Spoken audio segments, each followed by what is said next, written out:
Hello there, my name is MrSmartDonkey. Welcome back to the Heroes of the Old World tournament hosted by Lord Rexasaur. We're on to the third battle where I'm fighting against Heph. So, the lineup that we've brought today is actually the same army as I used in the first battle against TJ Dwarf. But in case you haven't seen that or just want to be reminded, it is consisting of Ungrim Iron Fist, still using him because I feel like he's just the best general for the Dwarfs, against other Dwarfs anyway. I brought my one miner unit, the two miners of blasting charges as a screen, all three of those units. For my longbeards, of which I've brought 6. At the flanks I've got the two longbeards, a great weapon supported by the two hammer units, and 4 thunderers as my ranged infantry, with 2 cannons as my ranged artillery. My opponent, Heph, has brought the generic lord, and 1 miner with blasting charges, miners with blasting charges. He's brought 4 dwarf warriors with great weapons, which are quite cheap because they're a low unit, but because they're cheap, you can bring more of them. So he's brought 4 of those, 5 longbeards, as is just generic melee infantry, 2 hammers as his flanking units, and 5 thunders as his ranged infantry, with 2 cannons as his ranged artillery. So a fairly similar army to mine, really. But anyway, let's get into the battle.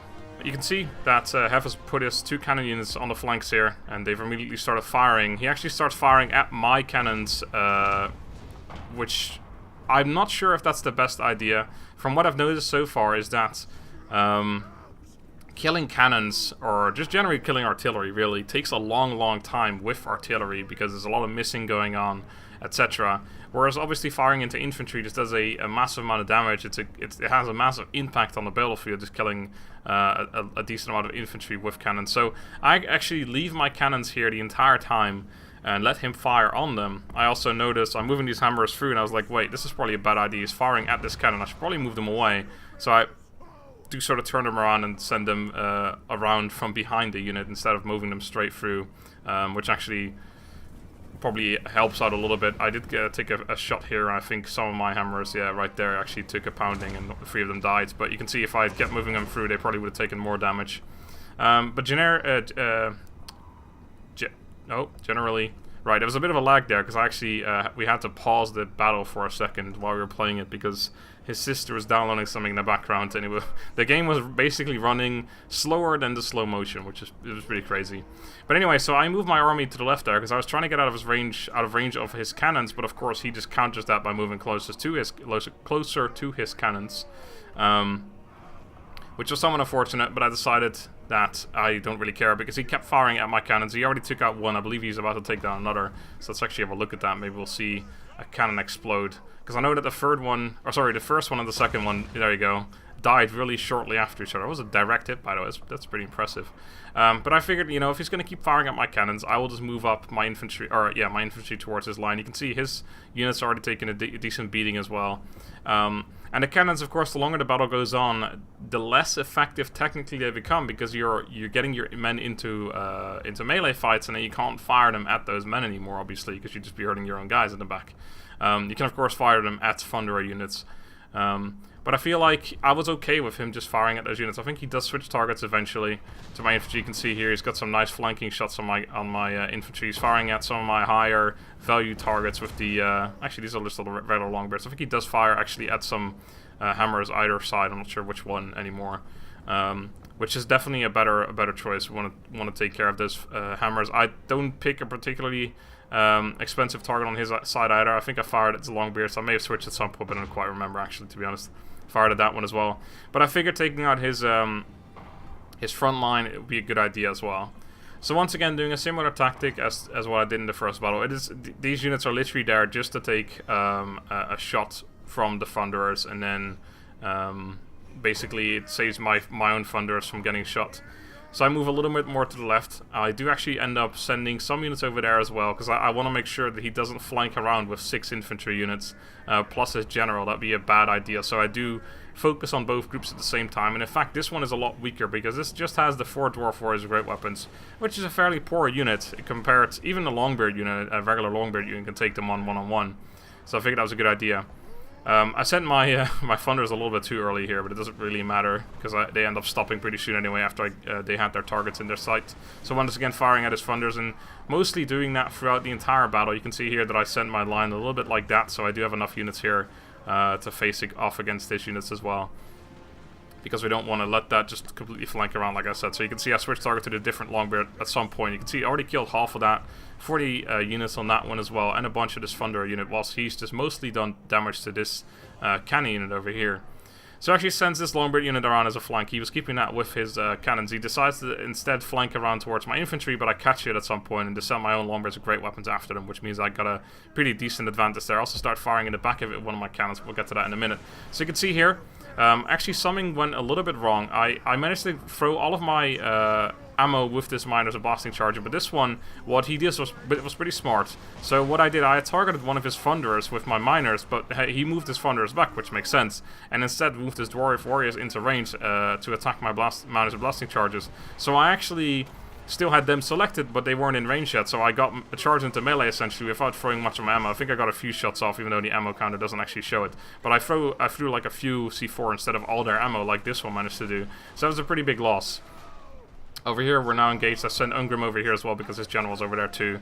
He does have a pretty decent advantage here. You can see I've sent my Longbeards with great weapons after his regular Longbeards. And once they're in melee, I definitely start... I think it's already firing right now, actually. Yeah, this unit's firing at that unit. And once they get into melee, it's an easy target, essentially. So over here, mostly firing at his Thunders. Like I said, that's always what I do. I do actually end up firing in the back of some units as well. This wasn't going particularly well because I had a lot of units in here and a lot of units on the flanks here basically being held back by one Dwarf Warrior with great weapons. So I actually managed to send through one of his Dwarf Warriors with great weapons onto my units, and a Hammer unit coming around here as well. But I target with these units into this Dwarf Warrior, and honestly these Thunders aren't that much worse than these Dwarf Warriors with great weapons, so they can hold their own in melee for a little bit whilst the other units deal with them. I think I may even target this one on that one as well, because I decided to go after these Hammers because he sent them at my Longbeards, which I had sent after his Dwarf Warriors. So we broke through here. The downside was that he had so many Thunderers here that my high value targets, my Hammers and my Longbeards with great weapons, were just being shot apart by his Thunderers, which wasn't really working out for me. That was definitely a major downside. You can see here already starting to win that battle, by the way. The Longbeards against the Longbeards with great weapons against the regular Longbeards, with this unit firing in the back of them as well. I think he was trying to take down more of my cannons. I think he does eventually get rid of another one or two, but he would have been definitely better off firing at my Thunderers over here. So you can see here, this Dwarf Warrior with great weapons, their health is dropping very low right now, even though they're in melee. This unit firing in the back of them as well.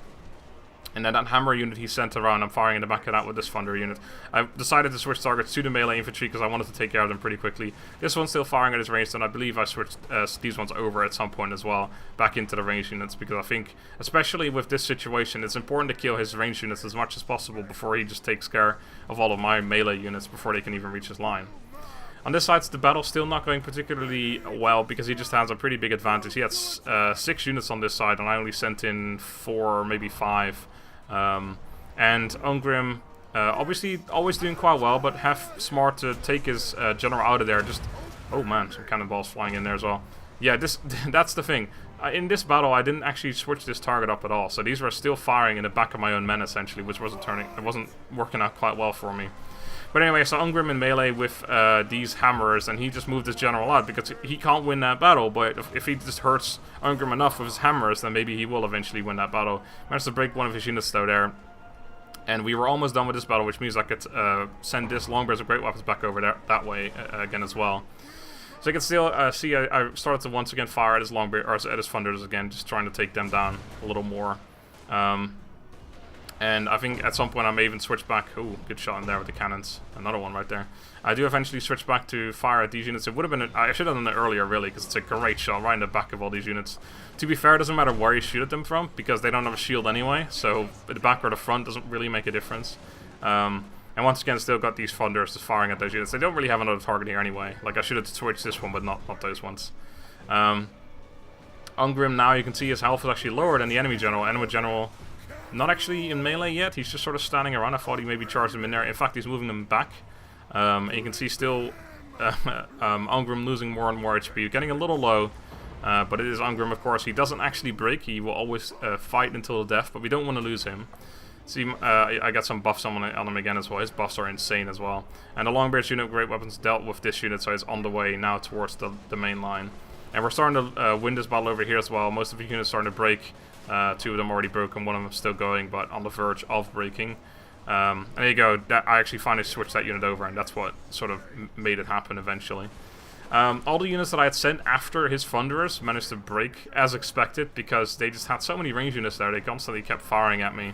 I take Ungrim out at some point. I think I send him back in again in a minute, but I just had to take him out just to make sure he didn't actually die, because that could turn the entire battle around. My Longbeards are great weapons getting in the battle as well there. Just 1 Longbeard unit against my Hammerers, Longbeards are great weapons, and a regular Longbeard unit as well. So I sent him back in there in the hopes that he wouldn't have noticed, because that's always a good idea. I think he actually has noticed. It looks like his general... No, his general's just fighting regular units. So that's what you sort of want to do. You want to pull him out and then send him back in when the enemy doesn't notice. Because that way he doesn't target your general specifically, but it looks like he actually ended up doing that anyway.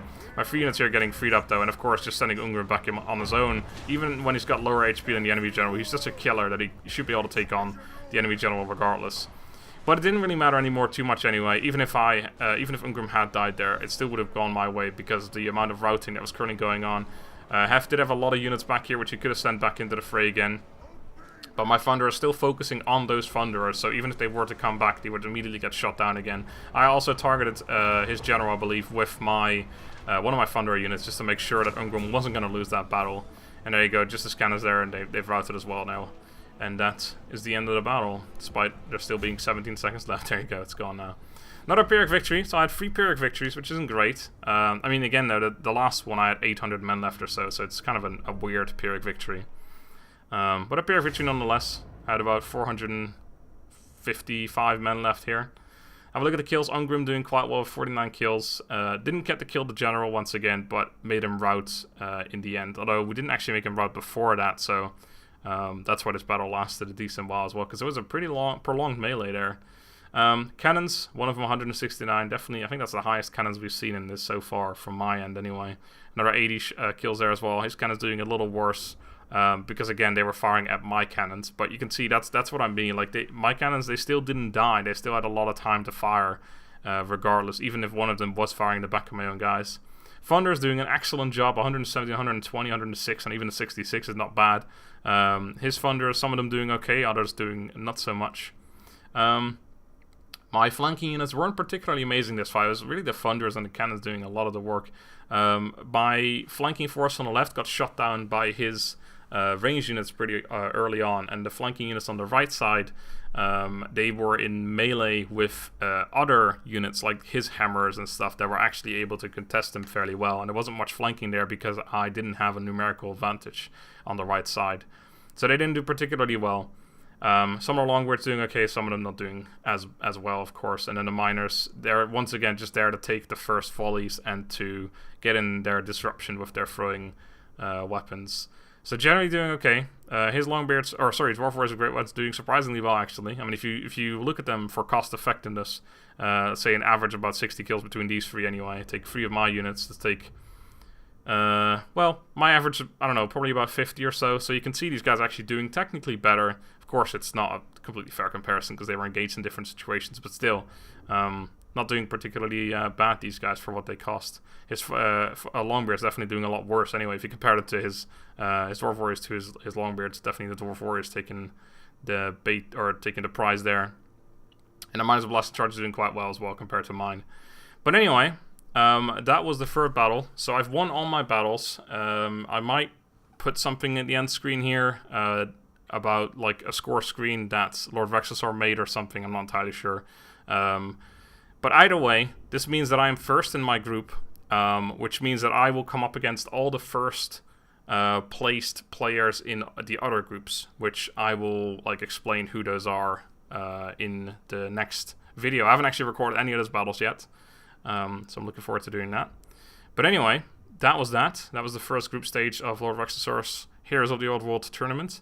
Until next time, thank you for watching, have a good day and goodbye.